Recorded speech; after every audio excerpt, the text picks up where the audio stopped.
Fala pessoal, tudo bem? Sejam bem-vindos a mais um vídeo nesse canal e a gente está aqui hoje para falar sobre pandemia e as consequências num projeto social, no setor social como um todo e quais os pontos de atenção que você deve ter para continuar a sua ação transformadora aonde você quer que esteja.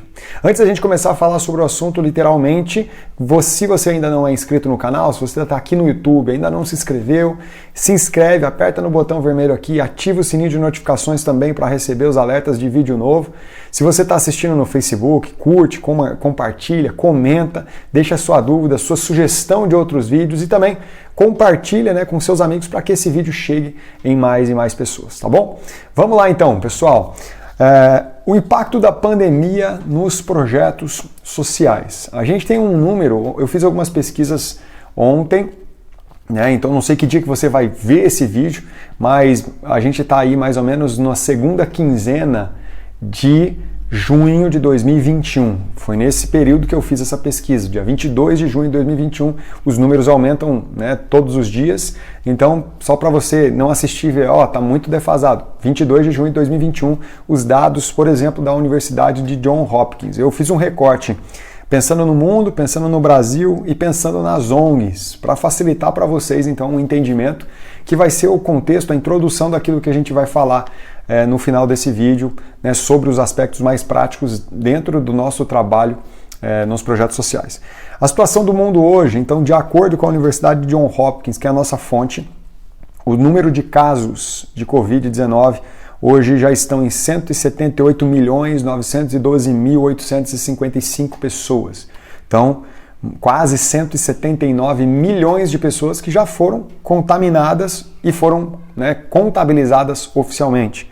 O número de mortes no mundo, 3.875.509 pessoas. E a quantidade de recuperados, também, para a gente dar ênfase nisso, 2 bilhões de pessoas, 677.495.347. Então, pessoas. Mais de 2 bilhões e meia de pessoas que tiveram Covid e de alguma maneira, graças a Deus, se recuperaram. Esse é o recorte do mundo, da situação do mundo hoje, 22 de junho de 2021. E a situação do Brasil, como que a gente se encontra? Que é onde nossos projetos, a maioria, estão localizados. Número de casos, já chegamos a quase 18 milhões. Se você quiser o número detalhado, 17.966.831 pessoas que já pegaram, mais uma vez, foi contabilizado oficialmente. Número de mortes, infelizmente, 502.586 pessoas. Ultrapassamos a marca dos 500 mil mortos.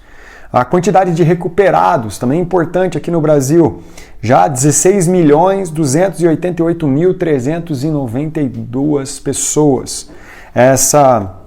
Esses números também ligados à Universidade de Johns Hopkins, que é abastecido pelo Ministério da Saúde. Então, tem os dados da imprensa, eu fui pelo Ministério da Saúde, pela fonte oficial, tá bom?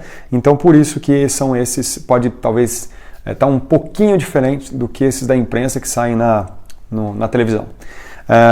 Eu quis pegar também a situação do Brasil no quesito de emprego, para dar uma olhada, porque a gente sempre fala muito de saúde e economia. Então, eu trouxe aqui o dado para vocês sobre 11 milhões de postos de trabalho que foram perdidos, que foram vagos, pessoas que foram mandadas embora, de acordo com a Organização Internacional do Trabalho, a OIT. Então, fora isso, a gente poderia citar a quantidade de empresas que fecharam, a quantidade o boom econômico, nos ganhos dos micro, médio empresários. Os grandes empresários têm uma possibilidade maior de recuperação, porque tem mais reserva, tem mais volume, mas os pequenos, os micro e médio empresários sofreram muito e continuam sofrendo com essa pandemia. E aí, beleza, a gente falou sobre o recorte no mundo e agora a gente vai falar sobre o recorte no Brasil, falamos, e agora sobre as ONGs. Qual que é o cenário das ONGs para a gente conseguir começar a se situar nessa história toda? De acordo com o mapa das OSCs, a gente tem uma quantidade aproximada de 780 mil organizações da sociedade civil. Esse número é bem controverso, porque aqui entra a associação de taxista, nem todas são organizações, nesse modelo que a gente está falando, que eu trabalho aqui, né, organizações de atendimento, que vai ter um público-alvo, um beneficiário no sentido assim de mais vulnerável. Não, às vezes é uma associação, por exemplo, de taxista, associação dos siderúrgicos, todas as associações que se enquadram nisso entram aqui.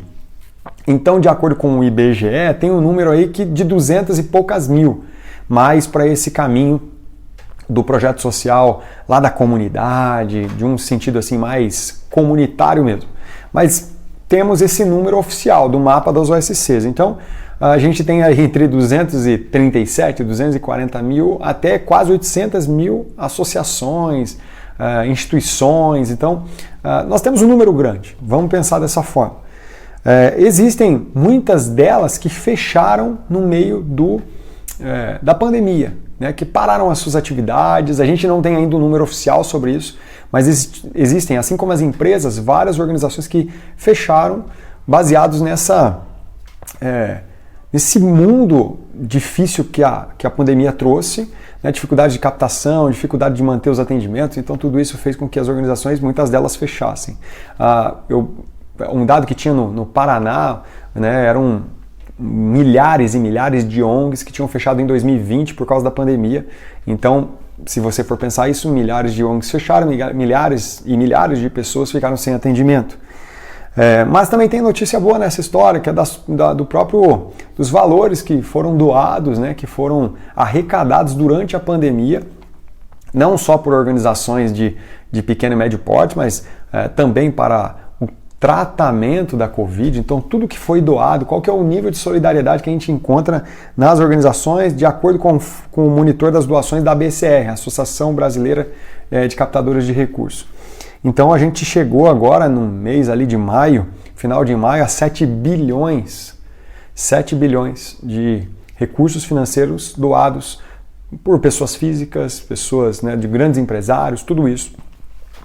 Esse é o nosso cenário.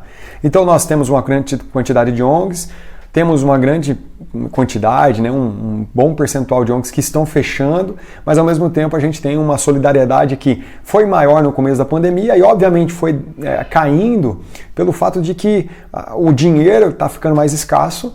E aí, obviamente, não só as organizações, as pessoas físicas e jurídicas também estão segurando um pouco. Então, por isso, talvez a gente tenha essa queda. Mas 7 bilhões, né, de reais é um ponto importante aí da gente salientar. Então, a gente veio trazendo esse recorte do mundo, do Brasil, chegamos nas organizações, que é onde eu e você estamos. E a gente pode olhar para essa pandemia de um jeito lamentador, né, e de certa maneira é mesmo, né, a tragédia que está acontecendo, a maneira como as coisas estão sendo conduzidas, mas a gente também pode olhar como uma oportunidade da gente se levantar, da gente fazer com que a nossa vocação, que os nossos trabalhos, que o nosso dia a dia possa fazer sentido para ajudar outras pessoas. Muitas das situações que a gente já tinha, né, problemas sociais, elas estão mais graves, um pouco mais complexos, mais profundos, pobreza, fome, miséria, violência. Então tudo isso é parte dessa oportunidade da gente poder participar. Só que a pandemia, de certa maneira, atrapalha, né, a nossa vida como organização social, como projeto, como ação social.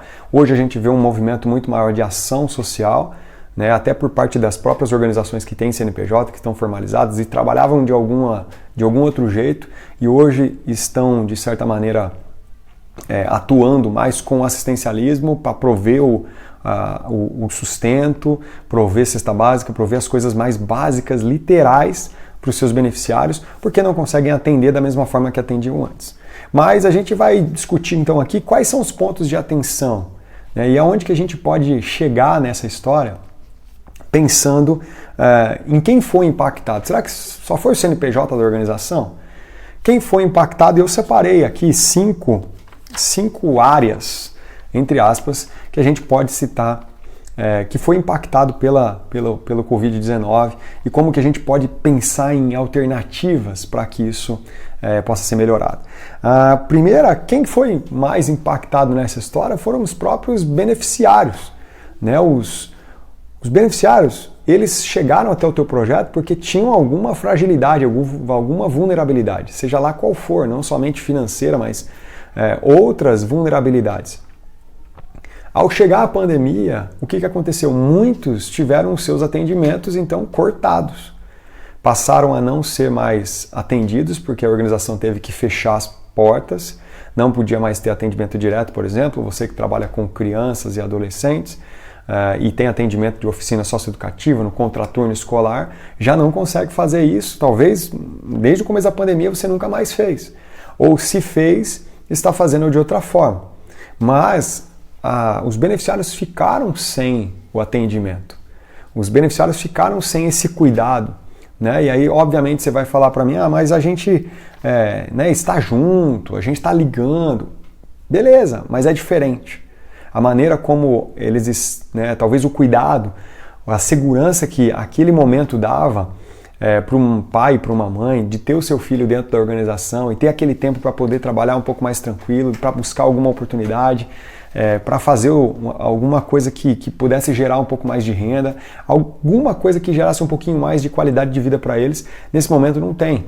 Ao mesmo tempo que muitas das crianças, por exemplo, que passam por violência dentro de casa, tem na ida até a organização um tipo de refúgio, de refrigério, de segurança para fugir de coisas que acontecem em casa. Então a pandemia trouxe essa questão, a dificuldade, o impacto para o beneficiário, que deixou de ser atendido da maneira como era. Então isso traz inúmeras consequências para dentro das famílias. E aí é bom que a gente possa pensar em relação a isso, né? O que aconteceu na família? Né? Quais são os impactos, as consequências? Porque a gente tem visto muitas discussões sobre as ONGs e pandemia, mas pensando muito mais no setor de recurso financeiro, que não consigo mais captar da mesma forma, não consigo mais fazer tal coisa, a gente não consegue mais fazer os eventos, mas ao mesmo tempo, quem são os maiores impactados no final das contas são os próprios beneficiários, são as famílias. E aí, como é que a gente tem criado possibilidades, né, de reverter essa situação, olhado para esse novo momento, né, da história, e pensar que a gente precisa oferecer soluções para essa questão. Se os beneficiários, se uma criança ou adolescente fugia da violência dentro de casa, né, do distrato dentro de casa, né, e vinha para a tua organização, e isso era algo muito bom para ela, e agora ela não tem essa possibilidade, como é que vocês vão pensar em alternativas para isso? E aí não é só a responsabilidade da organização, mas o trabalho em rede, o trabalho da rede de proteção, o trabalho de todo o município pensando naquele território e nessas famílias que foram impactadas. Então, os beneficiários são os primeiros que a gente pode citar como grandes impactados pela pandemia da Covid-19. Mas também existe uma outra área que foi impactada gigantemente, que foi o formato na abordagem. O formato na abordagem dos projetos foi extremamente impactado. Por quê? Porque as organizações estavam acostumadas a fazer de um modelo, talvez há muitos e muitos anos. A gente, desde quando o advento das organizações aconteceu, de quando o boom das ONGs veio de uma maneira mais forte, o que aconteceu? A gente sempre fazia da mesma forma.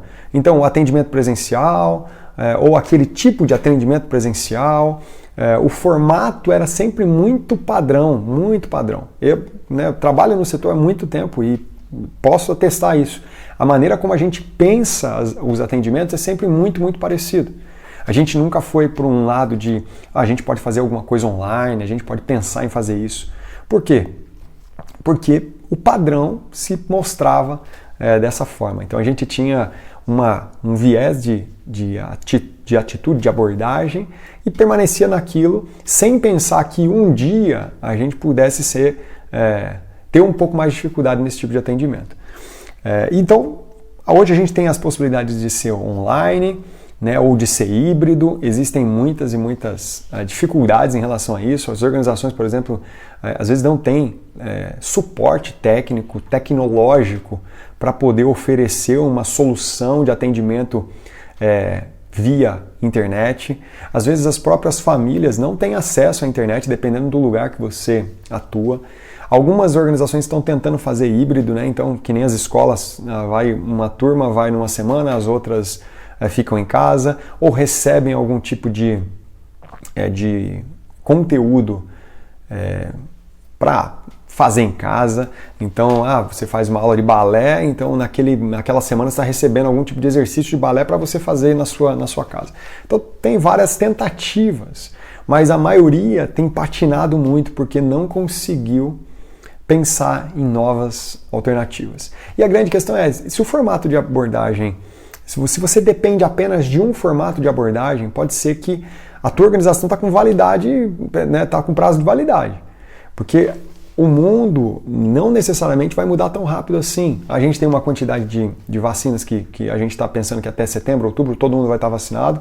Beleza, essa é uma possibilidade.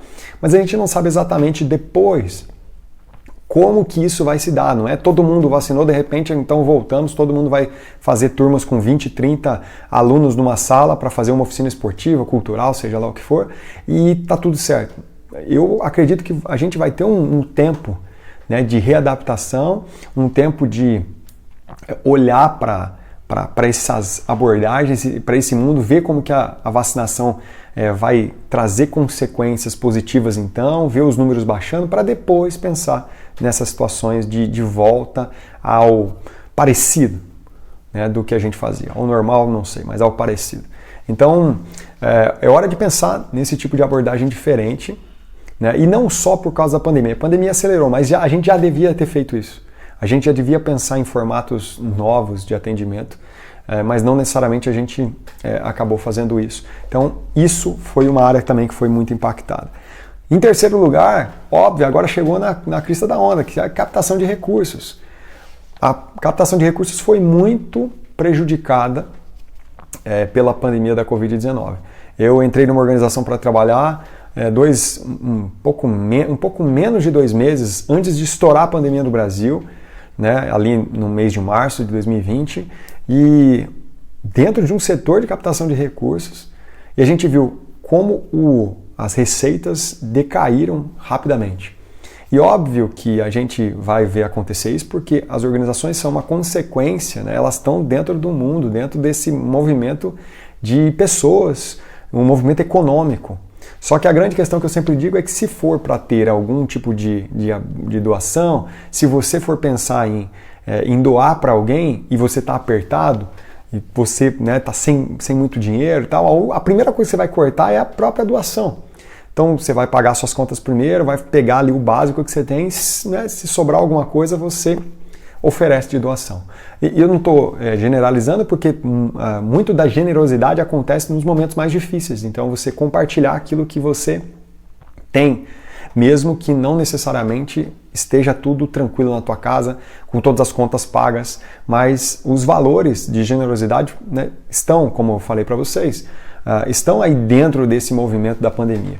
Mas ao mesmo tempo, quando o recurso vai ficando mais escasso no mundo, as organizações tendem então por trabalharem com doação, tendem a ter dificuldades de arrecadação. Então as receitas caíram muito, os projetos de captação, as fontes de receita eram muito diferentes, as coisas que eram feitas, eventos, as coisas mais presenciais, elas foram, né, totalmente tiradas de linha durante muitos meses. Às vezes bazar que era feito de um jeito presencial ali na comunidade, também teve que fechar por causa de bandeira vermelha. Quando voltou, não volta da mesma forma. Há-se uma tentativa, né, de fazer remodelamento, né, uma remodelagem das fontes de captação, mas isso não é também tão fácil e tão simples, tão rápido, né? O momento é da gente pensar que a captação precisa começar a gerar negócio em vez de ficar somente pedindo doação. Precisa gerar oportunidade, né, de empresas e de pessoas físicas participarem, mas de uma forma um pouco mais profissional, mais especializada, onde as partes ganham, né, juntamente, Não somente você ficar lá então pedindo, me dá R$10, me dá R$200, me dá R$300, porque é um poço sem fundo. Você nunca vai parar de pedir nada por causa da quantidade de recursos que você precisa. Né? Quanto mais você recebe, mais você precisa depois, mais você gera necessidade, mais você quer gerar impacto. E a partir disso tudo, criar possibilidades de negócios sociais dentro dos projetos, né, é uma possibilidade interessante. Então, parar de pensar somente em doação, mas pensar também na questão de como que você pode gerar impacto e valor para empresas, não somente através do teu trabalho, das questões indiretas que o teu projeto gera para a empresa, mas diretamente mesmo. Né? Como que você pode trabalhar com voluntariado corporativo, montando oportunidades de voluntariado da empresa, organizando, para que eles possam ter essa oportunidade, ter esse serviço sendo prestado e ao mesmo tempo gerar recursos para a organização. Como que você pode disponibilizar os talentos e as vocações, as habilidades que a sua equipe do projeto tem, né, a serviço de uma empresa. Quais são as possibilidades que você tem de gerar um valor que seja talvez ambiental para empresas, como alguns projetos fazem, que trabalham com lixo eletrônico, por exemplo. Então as empresas precisam, de certa forma, jogarem esse lixo em algum lugar, precisam mandá-lo para algum lugar. E não necessariamente isso tem um setor que faz isso de graça no Brasil. Então você pode, dentro de uma organização como a Cridas fazia, trabalhar com lixo eletrônico. Então nós tínhamos um parceiro e esse parceiro arrecadava, né, recolhia esse lixo eletrônico da empresa, gerando valor para a empresa, porque retirava e não cobrava nada, ao mesmo tempo que a empresa retornava para nós um certo valor financeiro, por causa daquele processo. Quem que ganhava nessa história? A empresa ganhava, porque não precisava pagar ninguém para jogar aquele lixo em algum lugar que seja apropriado. Né? O lixo eletrônico não pode ser jogado em qualquer tipo de ambiente.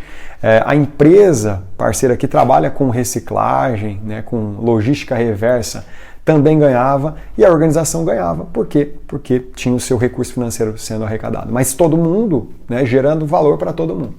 Então essa é uma oportunidade de vocês, né, que vocês têm para pensar a captação de uma forma diferente. Sair da casinha, né, do crowdfunding, da vaquinha virtual, sair da casinha do apadrinhamento, sair da casinha só do pedido de boleto, né, para pagar um pouquinho por mês, mas fazer alguma coisa diferente. Né, diferente. Coisas que você não pensou. A grande questão é que as receitas terminaram, né, diminuíram. Os investimentos no setor de captação de recursos também diminuíram e, ao mesmo tempo, a gente precisa de mais recursos. Então essa é uma chave que nunca vai dar certo, parece que nunca vai abrir essa porta. Porque, olha só, quanto mais você precisa de captar, mais investimento você precisa ter no setor. Ah, mas eu estou numa época de pandemia, preciso então secar o setor, preciso tirar alguns custos para facilitar a minha operação. Ok, mas você tem que ter ciência, né, que a consequência do não investimento ou do recuo no setor de captação de recursos vai fazer com que você gere menos receita. E aí você vai ficar correndo atrás do rabo o tempo todo. Então preste atenção nisso. Quais são os lugares que você deve investir um pouco mais, a gente vai falar disso daqui a pouco, mas o setor de captação de recursos ele não deve sofrer muitos danos, porque é ele que é o responsável por gerar essa receita. Não somente ele, mas ele é o cabeça, a quem vai na frente para trazer esses recursos para a organização. Então, as formas de captar antigas também, assim como a abordagem, talvez não voltem como antes. Como é que você está gerando inovação? Como é que você tem pensado sobre isso dentro desse meio do teu projeto? Ah, mas eu estou começando. Principalmente, então, como que você já começa de uma forma diferente? Saia na vanguarda. Pense fora, então, dessa caixa e pare de começar uma ação social pedindo doação. Gere já algum tipo de possibilidade das pessoas olharem para o teu projeto e falar, pô, ele já está começando diferente, olha que legal.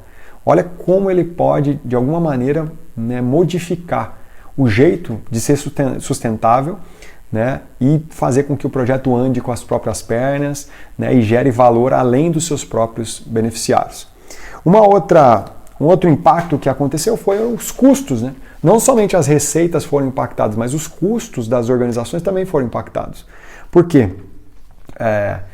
As pessoas pararam, se você tem uma organização que já atua em determinado local, tem escritório, as pessoas às vezes tiveram que começar a trabalhar em casa, tiveram que, né, fazer trabalho remoto, e fazendo trabalho remoto, às vezes não tem suficientemente o aparato tecnológico para fazer isso, não tem equipamento, não tem uma possibilidade de uma boa mesa, de uma boa cadeira, então você tem que começar a disponibilizar tudo isso. Os custos aumentam porque o tipo de atendimento também está sendo, né, sendo diferente. Então a gente falou da abordagem, fazer uma abordagem da maneira padrão, você talvez tinha um orçamento para fazer daquela forma e agora você teve que mudar e não tem orçamento, né, para isso, aumentou. Você teve que colocar mais internet na tua organização, você teve que trabalhar e viu que o computador que você tinha não suportava para fazer nenhum tipo de reunião com pais, para fazer tipo reunião aí com os parceiros, e você começou a verificar que pessoas simples que trabalhavam na tua organização às vezes nem tinha internet dentro de casa. E aí você tem que pedir para que elas trabalhem lá em casa, atendendo os alunos, fazendo algum tipo de abordagem. Olha só, custos aumentando. Tiveram muitas organizações também que tinham um certo orçamento para fazer algum tipo de trabalho no sentido mais técnico, de apoio a outras frentes, né, como por exemplo trabalhos em rede, treinamentos, capacitações, e de repente os custos aumentam porque há muita adaptação no ambiente do trabalho online. Né, essa mudança rápida, essa mudança dinâmica do jeito da gente trabalhar. Então, é hora de rever esses custos, né? É hora de dar uma pensada muito boa, muito grande no que você pode cortar, o que você pode reduzir. Então, tem coisas que são inegociáveis, porque elas são para o cumprimento do trabalho, né, do projeto. Se você não cumprir aquilo, você não consegue avançar. Mas existem algumas coisas que você pode avaliar, né, que você pode enxugar, você pode diminuir. Você pode olhar com mais carinho e falar, vamos fazer isso um pouco mais para frente, vamos retardar o início desse novo projeto, ou vamos fazer dessa forma aqui de uma maneira diferente um pouco, por quê? Para facilitar, para que o meu fluxo de caixa dure um pouco mais. Pensando que a receita foi impactada, agora é necessário que faça uma avaliação também nos custos. E aí, se você está começando, mesmo que seja uma ação pequena, você precisa também rever os custos da sua operação em época de pandemia. Eu gostaria de entregar não sei quantas cestas básicas, ou eu gostaria de fazer algum trabalho assim, assim, assado. Gostaria, beleza, mas talvez nesse exato momento você não vai conseguir. Então, reveja os custos, apresente novas possibilidades, né? Veja novas formas de ser feito a mesma operação, ou com adaptações, mas que gere também uma tranquilidade para você dar seguimento. Não adianta você queimar tudo que você tem em 1, 2, 3 ações pontuais e depois ter dificuldade para continuar, do que você reduzir, né, tentar rever a maneira de ser feito e conseguir ter um trabalho a médio e longo prazo um pouco mais tranquilo de ser feito. Então, houveram os custos maiores, né, passou a ter uns custos maiores também, e o último item que eu pensei aqui, que foi bem impactado, foram as relações, a saúde mental das pessoas que trabalham nos projetos sociais, nas ações. Isso é fato porque a gente está vivendo um tempo de luto, um tempo muito difícil, então a gente tem uma quantidade de pessoas que perderam amigos, que perderam parentes bem próximos. A gente tem organizações que sofreram perdas dentro da própria organização, pessoas, colegas de trabalho que faleceram pela Covid ou que faleceram por continuaram, né, falecendo por outros motivos, mas é certo que a saúde mental das pessoas que trabalham em projetos sociais estão afetados. Isso, né, traz um peso muito grande, traz uma questão das relações, um desgaste, né, por causa da tragédia, mas um desgaste também por medo, né, por aquilo que a gente não consegue enxergar um pouco lá na frente. Então essa questão da saúde mental foi muito, muito impactada. E qual é a resposta que vocês estão dando também? Qual é a resposta que a gente pode oferecer para os nossos colaboradores, para os nossos voluntários, né? A gente não pode esquecer dos voluntários também, que, né, foram impactados porque estão nesse mesmo ambiente. Eles não trabalham com a gente, vêm só 4 horas, mas eles estão vivendo nesse mundo. Então muitos deles não conseguiram mais estar ali na organização. Muitos deles têm uma idade às vezes um pouco mais avançada e o medo, né, começou a pairar, principalmente no começo da pandemia, onde mais os idosos estavam, né, sendo afetados. Tudo isso, quais são as soluções que vocês têm encontrado, que vocês têm buscado para cuidar da saúde mental dessas pessoas? E principalmente se você é o fundador, o empreendedor, o gestor, coordenador, seja lá o nome que você quer dar, como que você tem se cuidado em relação a isso? Né? Porque o trabalho de gestão, de liderança já é um trabalho pesado, um trabalho difícil, um trabalho que traz muitas questões de responsabilidades no dia a dia, responsabilidades com o próprio projeto, mas também responsabilidades com aquilo que está acontecendo na comunidade, o acúmulo de histórias, de coisas ruins que acontecem no dia a dia. E aí junta-se com a pandemia, quais são as alternativas que você tem encontrado para dar uma pausa, para conseguir encontrar um pouco mais de descanso, de refrigério, de segurança, para tocar e para você ser literalmente a resposta que você precisa ser para os seus liderados, para as pessoas que estão ao seu redor. Você não pode pensar nos outros, na saúde mental somente dos outros, mas na sua, porque só cuida das outras pessoas quem consegue se cuidar, quem consegue estar bem dentro desse movimento. Então a gente falou dos beneficiários, a gente falou do formato de abordagem, né, que foi afetado, a gente falou da captação de recursos, as receitas diminuíram, a gente falou dos custos, né, que aumentaram e a gente precisa pensar nessa redução, nesse corte de custos nesse momento. A gente falou das relações, né, que foram afetadas, a saúde mental afetada. A gente já citou a questão da mobilização de voluntário. Então você trabalhava só com voluntariado e a pandemia veio e acabou com isso. Dificultou muitos voluntários. Eu trabalhava com voluntariado, então eu sabia que em determinado momento ali a gente não podia contar com eles. E é normal. E aí como que a gente fazia? A gente dependia, o Bazar Solidário da Acrides dependia muito de voluntário e a gente não podia chamar. Qual é a resposta que a gente pode dar para esse momento e como que a gente vai poder inovar? A gente tem 2 alternativas, né? 2 alternativas que é o quê? Lamentar e esperar o mundo, né, retornar como era antes. Talvez tentar fazer com que isso aconteça.